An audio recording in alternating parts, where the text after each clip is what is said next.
I have a short question in between. Sure. Okay. What's about magic mushrooms and hallucinogen drugs? What do you think about the culture importance of these, like magic mushrooms, for example, because it is for thousands of years not developed, but it was going with the human race since ever. There are humans on this planet. Mm-hmm. There were the magic mushrooms, and it evolved something. Can you say something about that? Yes. Yeah.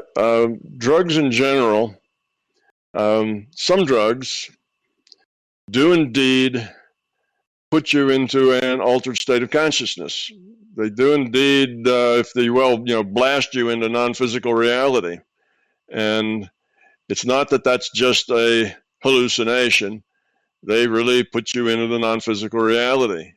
That is an effect they have. Again, it has to do with the rule set, and that's the nature of those plants. Now, is that a good thing for people to do or not? It's usually the question I get. What do I think about the advantages or disadvantages of that? I think in general, there's many more disadvantages than there are advantages. The only advantage I've ever come across where people got something real positive out of it is where they had the drug experience, saw the larger reality, got a sense of the way things worked, and that made them have the initiative and the drive to learn how to meditate, to develop their own consciousness. That, I think, then is a positive thing. But where one takes the drug to have the experience and then takes the drug again to have the experience and keeps taking the drug to have the experience, I think that generally degenerates into doing something because it's a gee whiz wow experience. Sort of like getting on a roller coaster. You can go to the fair, you get on a roller coaster, and wow, that was an experience. You thought for sure you were going to shoot right off, and crash, and you didn't. And it's a big adrenaline rush and so on. And then you can get back on that roller coaster again and do it again. Experience just by itself is not all that useful. It is in as much as if it's a wake-up call. If you have an experience and that experience says, wow, reality is a lot different than I thought, I need to find out about this. And then you go to learn under your own steam how to get to know and use all the capacity you have as consciousness, then that experience was a good experience. But if you're just having the experience to have the experience, then that's just an ego wanting to have a big experience. Those experiences will, for a while, be really new and nifty, but pretty soon they will be, variations, similar kinds of experiences, and you're not learning you're not learning the process of developing your consciousness. You're taking a drug and it's blowing you into another reality system. It's not until you have the discipline and the desire and the quality to develop that consciousness that you get to go whenever you want to and how you want to and where you want to and learn the things you want to, and where you can turn it into something that is really educational in a deeply changing way. Whereas just being blasted into a larger reality and coming back and saying, wow, what a trip, and then being blasted in again and coming back and say, well, that was a good trip too. And a lot of that just eventually becomes ego. It's not so much changing you at a deep level. You see, it's not learning, it's not making it yours. It's not really your experience. It's something that's given to you by the drug and then taken away when the drug wears off. It's not your knowledge. It's not your ability to interact on a conscious level in a larger reality frame. It's a drug blasting you in that frame and then jerking you back when it's done. So it's just a real big difference there. From if you go under your own power, if you learn it, if you evolve and whatever, you'll find that you become love. You become higher quality just for the process of learning to do this. It helps you grow up because you keep seeing bigger and bigger pictures. It's different than going to a movie and seeing a bigger picture on the screen. Okay, you come out and you say, wow, I've never been to Tibet before, and this was a movie about Tibet. What scenery, what people, you know, what critters they had there. But it doesn't change you at the being level. If you actually go to Tibet and walk in those trails and go up those mountains and live with the people, now you're changed at the being level. You're a different person. There's a big difference between the experience of doing something and actually, you know, the experience of you know, like seeing the movie and the actual being there. Well, it's the same thing with the drug. Your drug experience is like seeing the movie. Okay, you get a look at it, but it doesn't really change you too much at the being level other than to wake you up. So it's a wake-up call, good. If you do it a few times just to kind of see how the larger reality is, that's okay. But after that, it actually can be a problem. I've noticed that people who do drugs routinely no longer have the patience for learning how to develop their own consciousness, because that takes a long time. It may take them years to do that. And what they really want's the experience, not to develop their consciousness. And just wanting the experience as opposed to wanting to develop your consciousness becomes a dead end and actually can be more damaging than not, because now it's harder for you to develop your consciousness because you no longer have the patience for it. You no longer have the stamina to do that because you want to get to the end point too quickly. And developing your consciousness is not a quick thing. So mostly I think it's harmful in that sense if overdone. Can be good as an initiator, but then you also have to deal with the fact that in many places it's illegal, which makes it a risk that you have to be willing to take. And that is not necessarily a very good risk when what you really need to be doing is developing your consciousness, not having an experience. Let the experiences come as your consciousness grows, because eventually it'll be so much better than that drug. Then when you look back, that drug will be like a roller coaster ride. Interesting, but not at all like it is when you're in control, when you can do what you want, see and hear and connect and go and see things and explore, and it's all done by you growing up, not because you swallowed a pill and bang, you know, there you are, and then get pulled back. So one, you're really developing yourself. The other one, you're just having experiences. So that's kind of the way I look at it. I'm not going to say it's all drugs are bad, nobody should ever take one, but beware, if they're illegal, it can cause you a great deal of misery. And two, don't go too deeply with them or too often, otherwise it'll make your own growth more difficult. Last question in between, if I can. Sure. Do you have any information about the, even if I know it's all virtual at least, so the brain is virtual, everything that the brain produces is virtual, but there's the pineal gland produces DMT, dimethyltryptamide, every night when you go to sleep. What's about that? Do you have any information?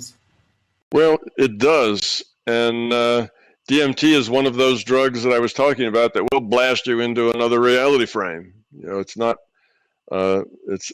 just hallucination. It's really putting you in some other reality frame. Dreaming is a natural thing that we need to do. If that DMT is connected with dreaming, then that would make perfect sense. Dreaming is just another reality frame in which we get to make choices and grow up. So it's a very valuable frame because we're constrained here in this physical reality. You know, we're only going to have hopefully a certain set of experiences. You know, we're not going to have every day real big dramatic experiences where our choices are unbounded. In a dream, our choices are pretty much unbounded, and we can have all sorts of very dramatic experiences. which we can't or not likely to have here in this buttoned-down reality. So the dreaming reality gives a much more unfettered space in which to experience and make choices. And we can get choices there that we're just not going to have here. And we can get lessons there that we wouldn't be able to have here. So it's another reality frame for us to grow up in. And as I said, as we started this with Ingeborg, that we need all these reality frames. None of them are more or less real than the others. So the dream frame is a good frame for us to get into. And fortunately, our bodies are made such that we all get into that dream frame just quite naturally. We don't have to learn to do anything to get there. All we have to do is close our eyes and go to sleep and then be aware of that dreaming. We have to care about that dreaming and be interested in it. Then we start to remember them all. And that's all it takes. So if that's accomplished because of the DMT that gets secreted nightly, I didn't know that, but if that's a connection, then I think that might make sense. But we are programmed to do that. It's just another place. It's just another place to make choices, and a place we need. It'd be much harder to grow up if we didn't have dreaming. We'd do a lot of our precursor, a lot of our getting ready for what happens here by what happens in our dreams. So this place would be a tougher place to grow up in if we didn't have those dreams to practice in. There's a good book I've never read. It's Rick Strassman, The Spirit Molecule, DMT. Yes, I've read that. Okay. Yeah, I've read that book, and one of the things that you should notice about that book, and when I was about halfway through it, I made the prediction, and it came true at the end, and that is he looked at his subjects that he had given DMT to and followed them, and there was some of his subjects he did that many times over some years, and he made an effort to see, did it really change their life any at the end? So when his experiment was done, he went back to these people and researched whether or not it had affected their life. How had it changed them? Were they different people now, making different choices? Had they really grown up and changed? And the answer he got back was no, they really hadn't grown up and changed. And as he was setting up his experiments, and I was reading about halfway through the book, that's what was in my head. Well, it's going to be real interesting.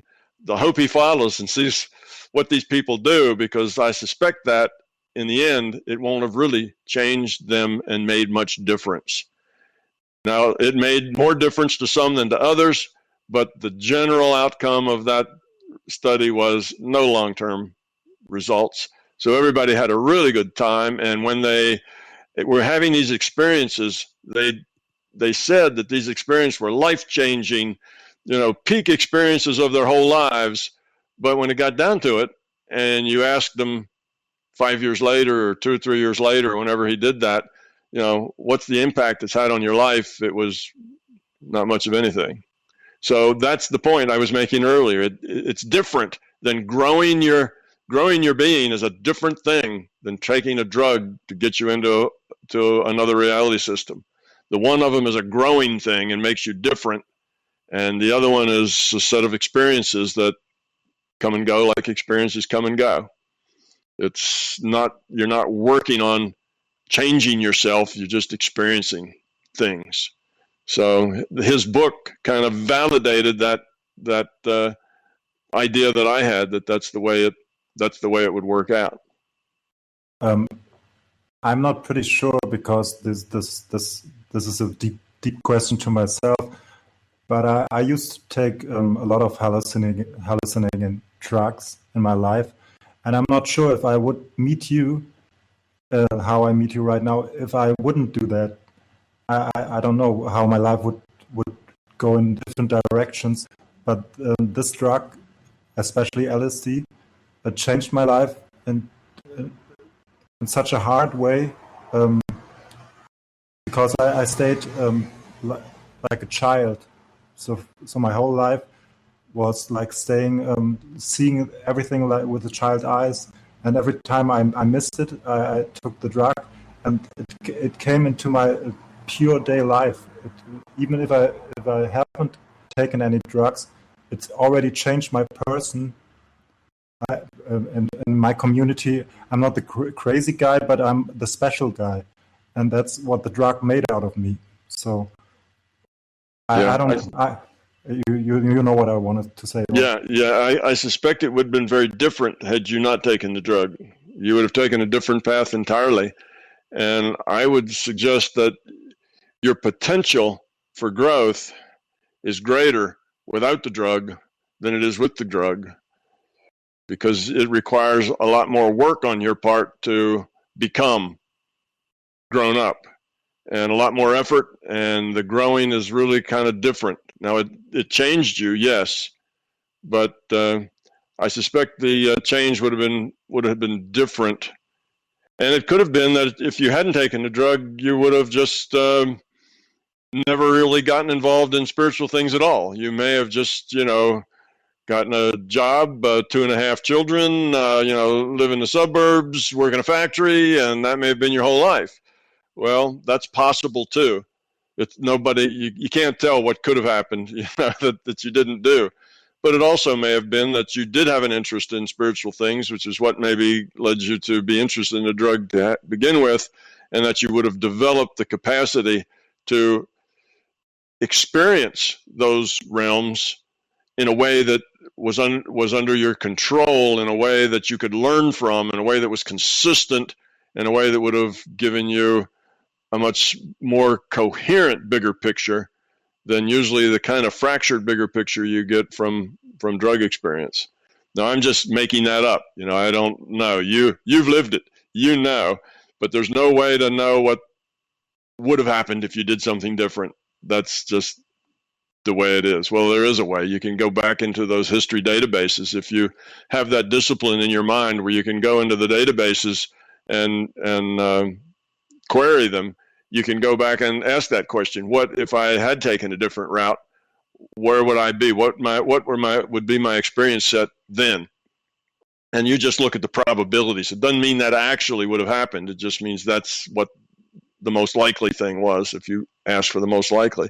So there is a way to check on that, but you need to have the discipline and able to do that. It's nothing you'll get out of a drug experience. That requires your own discipline and practice. So anyway, no way to tell. You are where you are, and what's important is what you do with what you've got. And the choices you make from this moment forward are really what's important. What exactly got you to this place that you are now, that's water under the bridge, and really doesn't matter anymore. You're here, that's great. Now, you have choices to make. How are you going to make them? That's what's important. All the choices you made before, history, accept them. Don't begrudge any of them. Don't look back at any of them and cry over the spilt milk. Just, they are what they are. You are what you are. Now it's forward and making choices from here on. That's the key. Thank you so much. Tom, before we move on, is the source field that Fouad mentioned earlier on in his second question comparable to the morphogenetic field? And if so, are both comparable to the LCS? Well, yes, this field thing, my view on fields is there really is no such thing as a field, and there are effects. This is a virtual reality, and we measure effects, and then because we like to think it's physical, we think these effects are created by fields. The effect has to propagate from this point to that point, and it has to propagate physically through physical space. That's just a belief we have that makes us feel good because it shows physical process. Whereas in a virtual reality, you just have information at various points in space. So at this point, you get this information, and at that point, you get different information. And you don't really need a field to cause physical process from one to the other. So all of these fields, I think, are non-existent, but that doesn't mean that the effects are non-existent. Indeed, if I have a positive charge right here, where is my hand so you can see it? Right here. If I have a positive charge here, then up in this direction, there's going to be a force on another positive charge. Well, and science would say there's a field. It's an electric field that makes that force. Well, that's a belief. There's a different force at every point in space, and that's part of the information relative to that charge into space that you get in a virtual reality. It's just computed. It doesn't require a mathematical field to make it go someplace. So anyway, yes, I think when you get down to it, it's all virtual reality, and it's the way the rule set works, Keith. It's all based on consciousness, and it's all digital, it's all information. So yes, we do have interactions between people and things, and between consciousness and consciousness, like in the morphic field that Rupert Sheldrake does experiments with, where he's home and his dog is home, and he's out wandering around someplace, and the very moment he decides to turn around and go home, his dog gets excited. So the idea is that the morphic field carried that information from him to his dog. Well, that's not really the way it works. There is no morphic field, but there is information, and it does go from him to his dog, but it's consciousness to consciousness. Consciousness that is focused on another consciousness gets that information. Now, we call that sometimes intuition, but intuition can be a very strong and exact thing if we develop it. If you're a dog, you have to develop those kinds of skills more than people have to develop those kinds of skills. So it's not surprising that a dog has good intuition. That's just conscious to consciousness communication. It doesn't really require a field. But yes, I think these things, if you have an aware plant, then that would be an awareness of a flame coming closer to it, and that would be an awareness it might have, and that awareness might cause some of its chemistry to change and its resistivity to change. So I can see that might be maybe Clive Baxter may have gotten it just right. That was the plant's response. All right, Tom, thanks for clarifying that. We heard earlier from Sveta, who had a message she wanted to give you. She didn't have a question at the time, but she does now. Sveta, it's about visions, isn't it? Yes, it's a rather long question, but I'll try to do it. This is a question. I'll try to do it as calmly as possible. Okay, so all this started from me listening to your tape, where you start very slowly and you say meditation is the most natural thing for everybody, blah, blah, blah. Somehow it knocked me off immediately. Like I started to meditate. But then with practice, I started to do it better and better and better. And it exceeded my own expectations, really. And it doesn't really stop at any level. It's just growing and growing and growing. So the first thing I did, I went to psychiatrist. Of course, I said something stupid. I said, I never felt better. And he said, that is what I'm worried about. And I said, I see visions. And he said, that is what I'm worried about. And he starts typing and everything, like medication and everything. And so I'm just like, okay, you're going to label me, that's fine.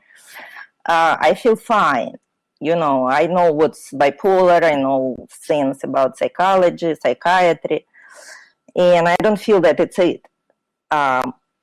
So I went back to my meditation, and I started. The only thing I was lacking was that final validation that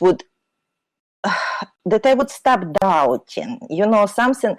I was like praying, like, please send me some miracle. Send me one miracle so that I have no doubts anymore about all this magic is happening around me while I'm meditating. Mm-hmm.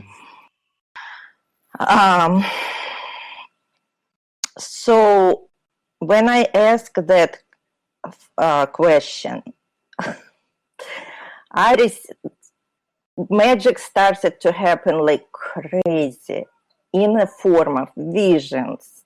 Definitely not something I could come up with ever. Like, for example, all of a sudden, I see the eagle riding Capricorn.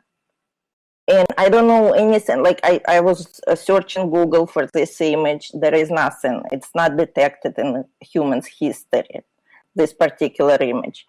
It's very forceful. It forces me not only paint it, but also share it with other people, which I always nervous about. But, you know, I have a group, Jungian, and we discuss visions and dreams and stuff. So in addition to that, synchronicity, meaningful consequences. Like, for example, I'm thinking about something and somebody's writing, I saw you in my dream today and you said this and this and this. And many things like that combined together, it's a little bit more than I can handle with my like lack of knowledge maybe.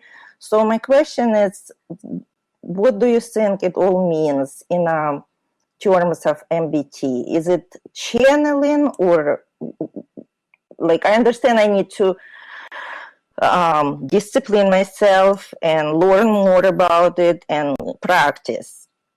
But do you see anything dangerous? Like, do you see that I'm in danger, for example, of visions being flooded?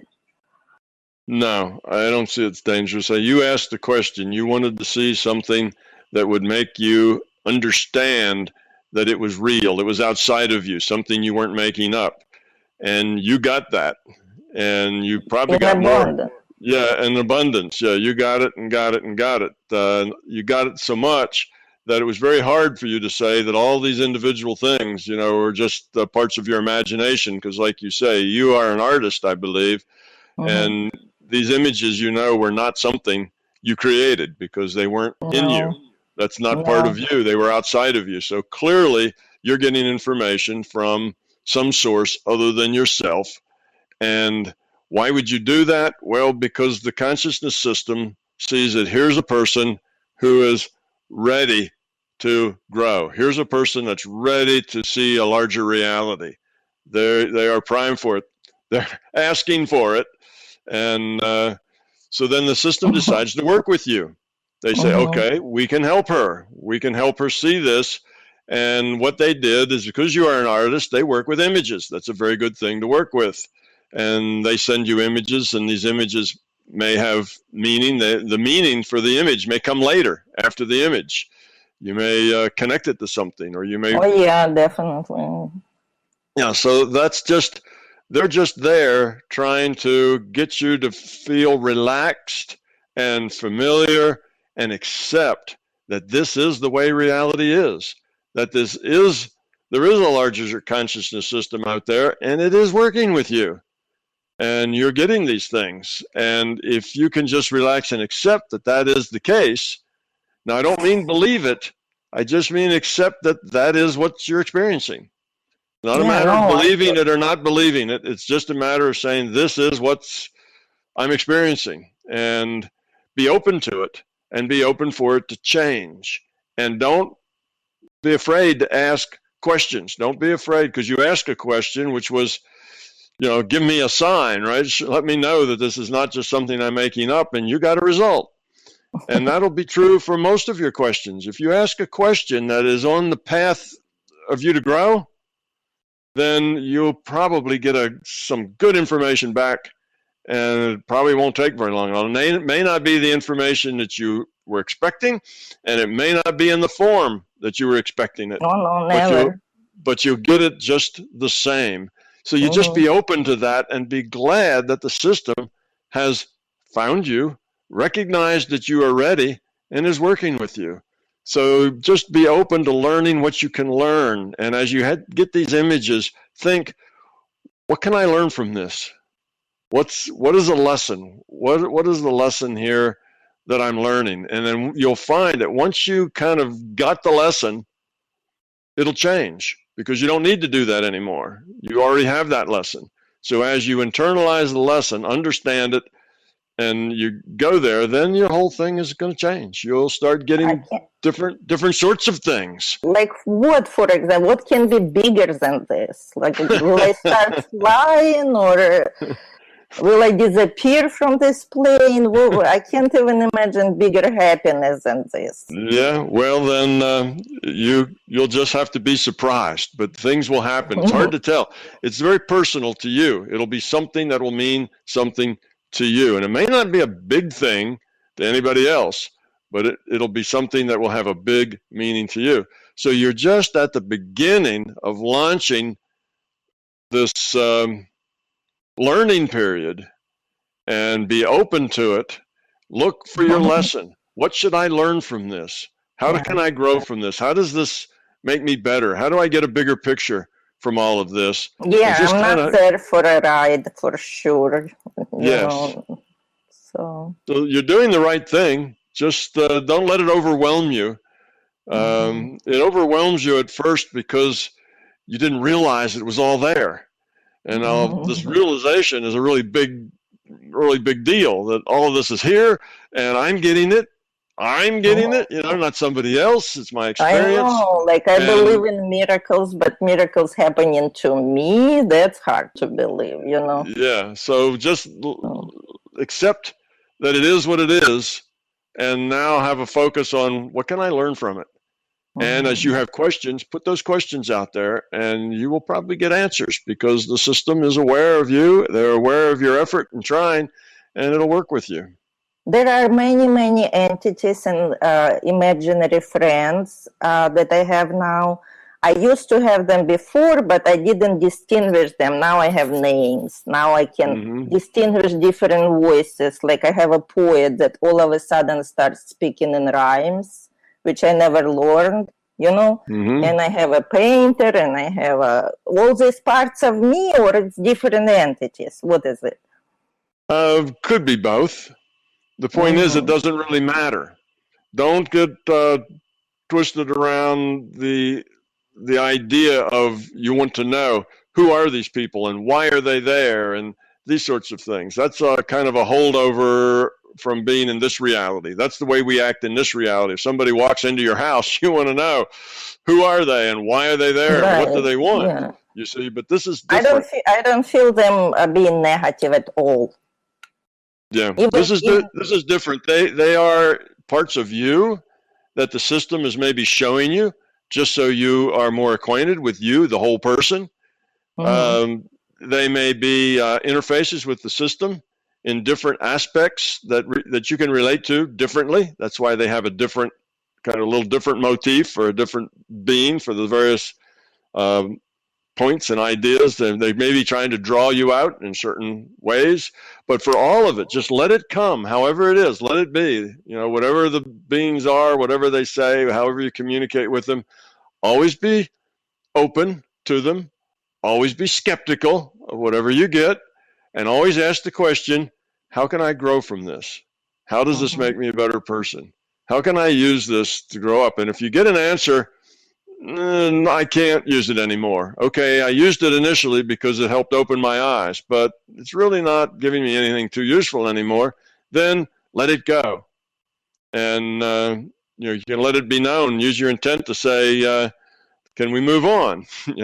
What else do I need to work on?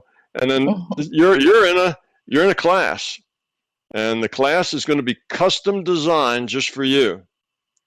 So, and you get to, you can have that custom design changed to suit you.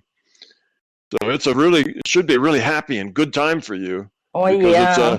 It's a wonderful feeling to be. Right, but my doctor is worried.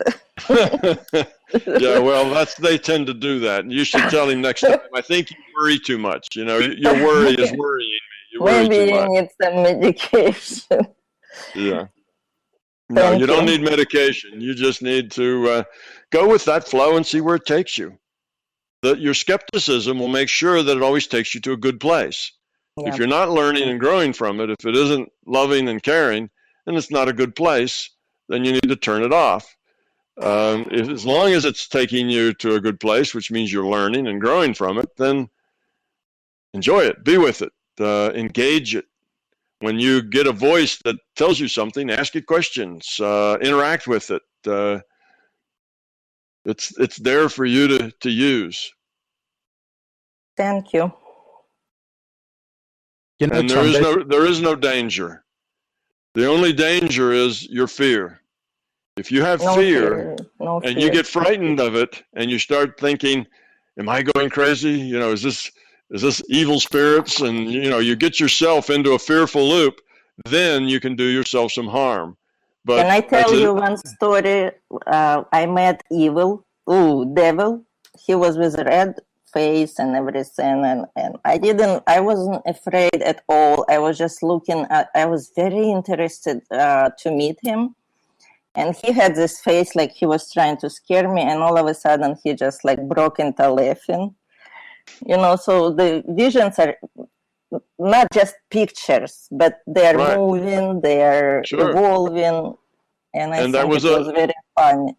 That was a fear test.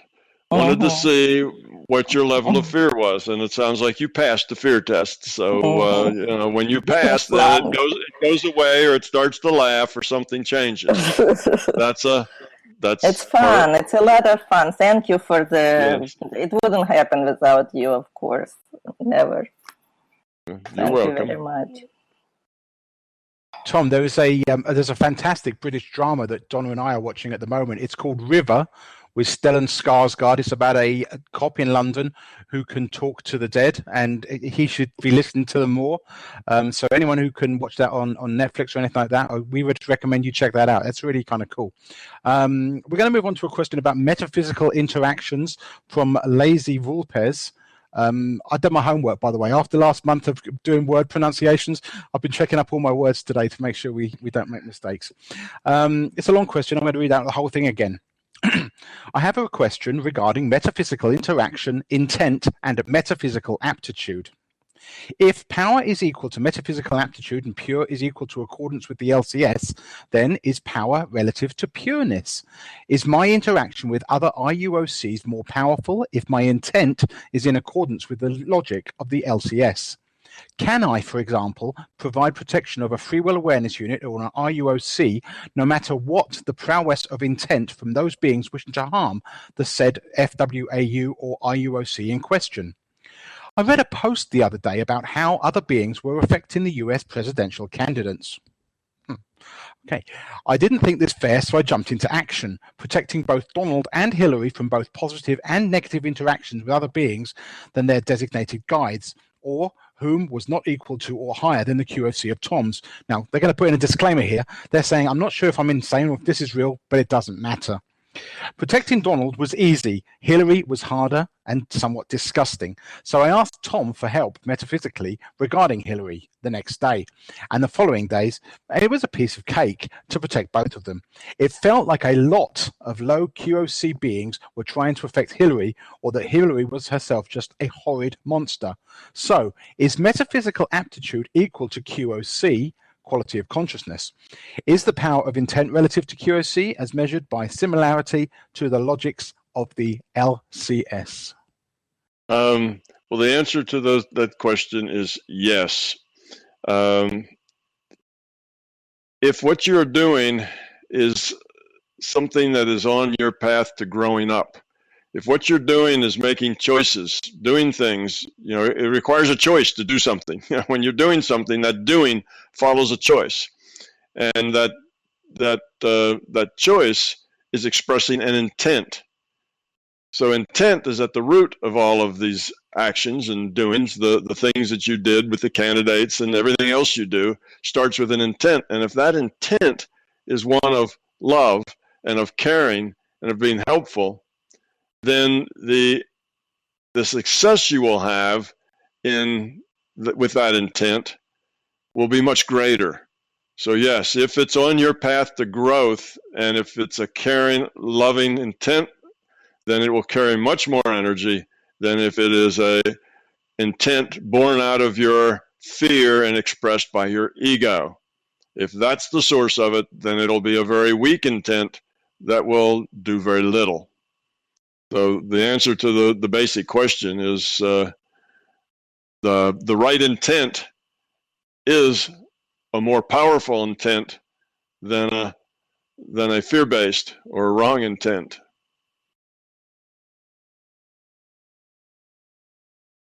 Yeah, that makes sense. But he should not jump to too many conclusions about what it means.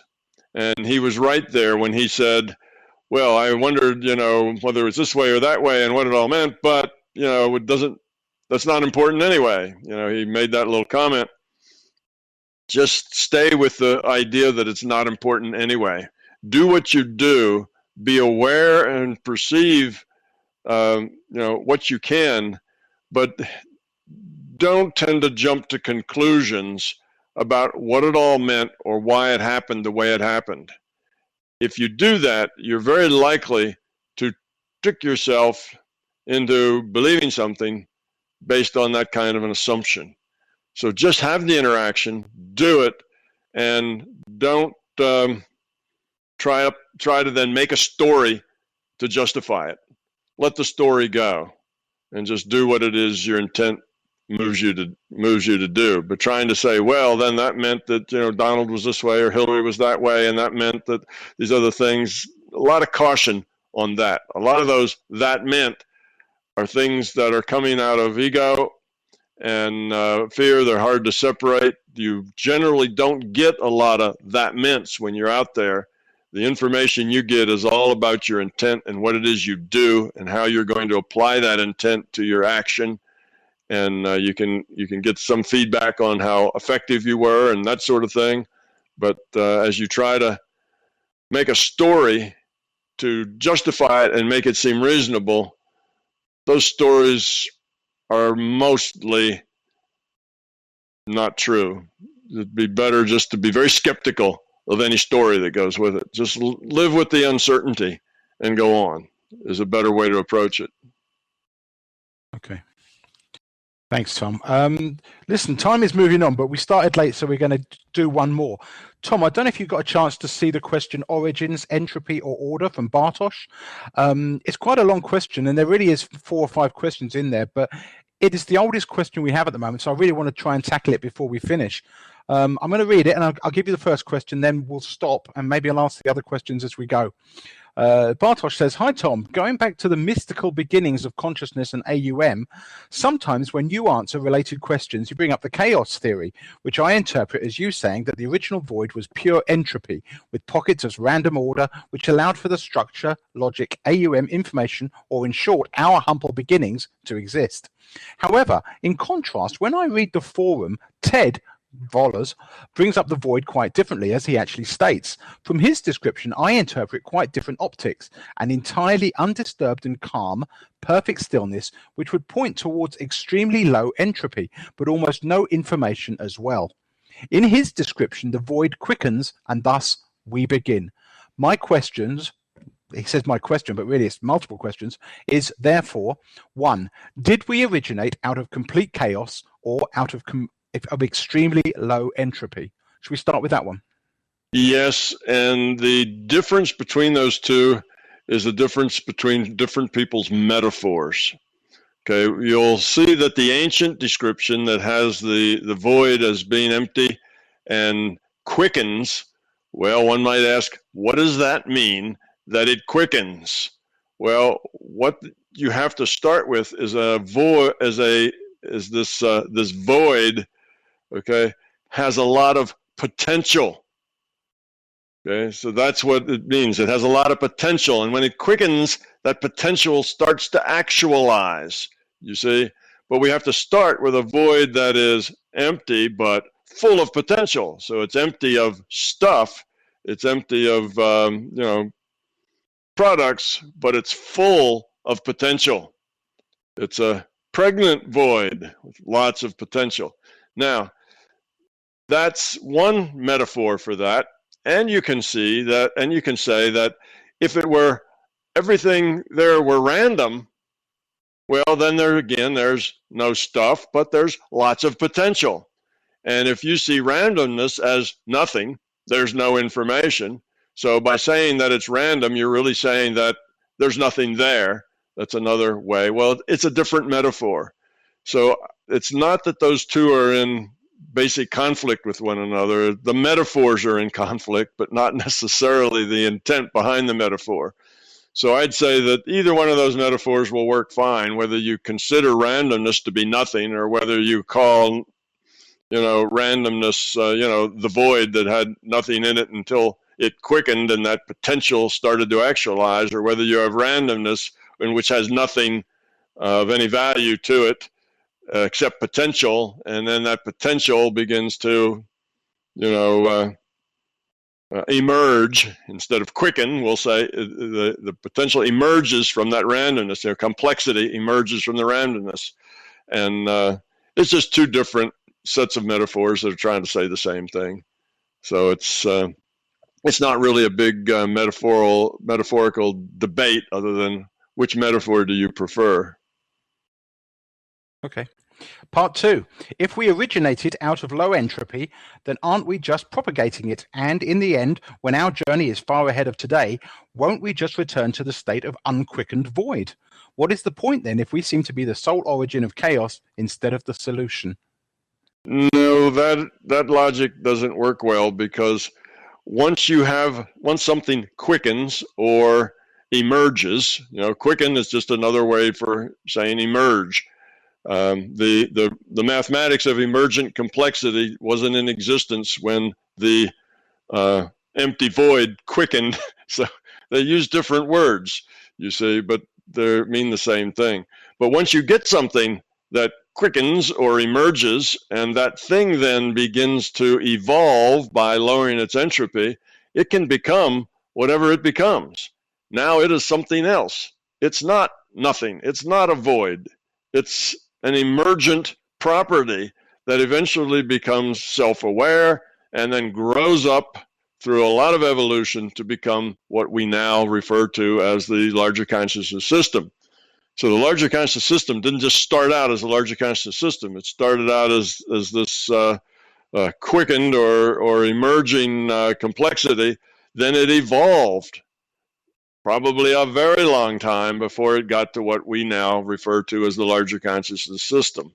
You see, so you have this system. So this larger conscious system is very complex. It has a lot of piece parts, us being some of those piece parts, and the virtual reality being another of those piece parts. It's an information system.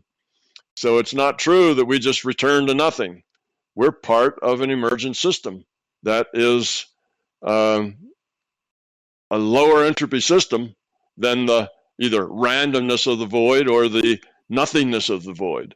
It's not that we have to return to it and that we have to be part of it, that we must be random or we must be nothingness or whatever.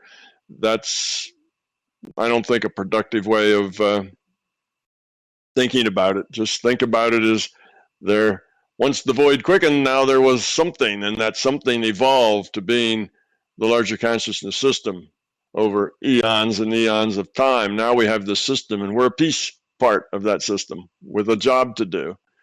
And it does matter, we are making progress as a system. Overall, the whole system is lowering entropy.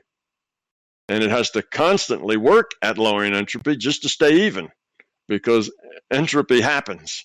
Entropy just builds, it grows. If you don't put any effort to keep it from growing, it grows. So it takes effort and growth just to stay even. And it takes more effort to get ahead. And we are getting ahead. So the system now is very different than it was. So this larger conscious system is not just this quickened void. It's this quickened void that's been evolving for a long, long time into the larger consciousness system and all of its complexity and all of the things that it has going on. Part 3, Tom, which I think you've probably kind of answered, but we'll go through it anyway. Perhaps it is meaningless whether we originated out of low or high entropy, but rather that neither state was capable of carrying useful information. Perhaps very low entropy was too organized to allow for much of anything else, an infinitely organized system that eradicated free will and became almost deterministic in a sense. I ask these questions because while it seems that we already have the answer to the question of what our purpose is, it may be worthwhile to examine what is behind the answer, the superset of what was before, what is now, and what will be after, if you will. Of course, we can always continue in the exponential growth fashion until, if we ever run up against a wall of sorts, then we'll know for sure. Thanks in advance, Tom. I'm sure your answer will bring something novel, as always, to the whole paradigm. Yeah, well, the first sentence there was a good one, and that is, it doesn't really matter, particularly to us now, where we are and the choices we have today. Okay, we are working on these choices that are in front of us day by day and hour by hour, and that's what matters. It's the quality of our choices. The rest of this is conjecture and thinking about the big picture, and there's nothing wrong with that. That's a good thing to do, but it isn't really completely. I mean, it isn't really that useful to us.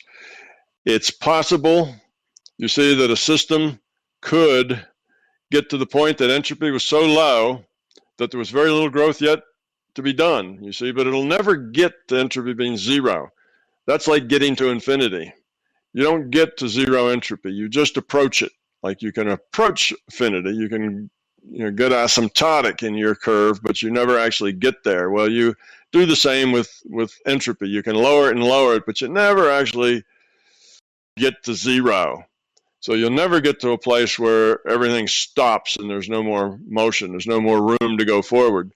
And in our system, there is so much disorder and so much fear in the land that worrying about when do we get to the point where it gets asymptotic and growth isn't quick anymore is probably a question that's not practical.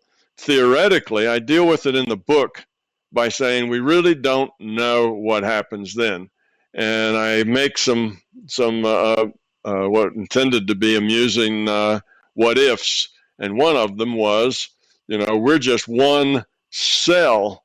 Our whole larger conscious system is just one cell of a big Almosaurus.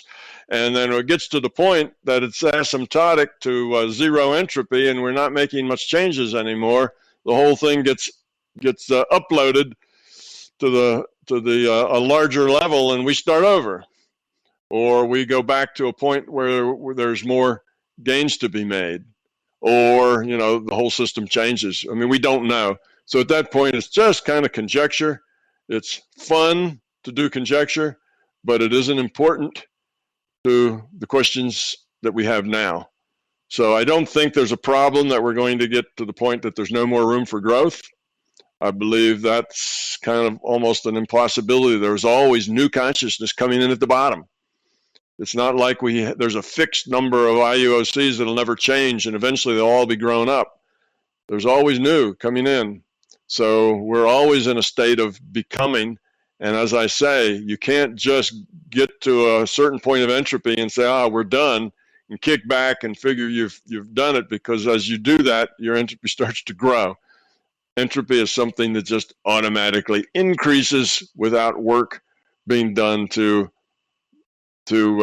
hold it at bay or to make it decrease. So there's always work to do.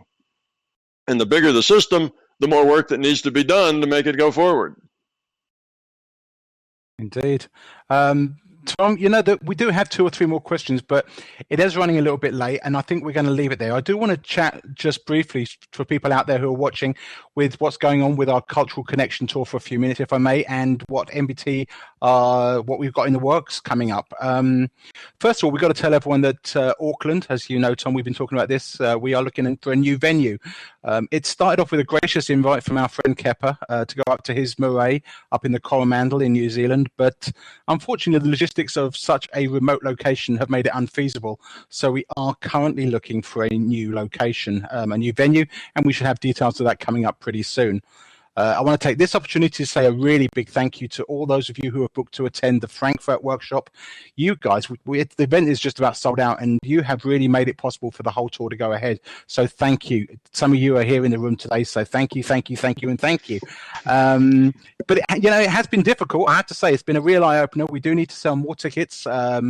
Sydney is okay. We're doing all right for Sydney, Australia, but Auckland and India, and to a certain degree, New York. So if you guys out there have got any ideas how we can market it, anything you can think of to help us, we would love to hear from you. We are still working on the Pacific Northwest for next summer. That would see us bring Tom to Portland, Oregon, and Vancouver, British Columbia. A possible way of doing the European tour in 2018, and some other plans that we just can't go into details of at this time. So watch this space. Thanks for joining us. We'll see you again next time.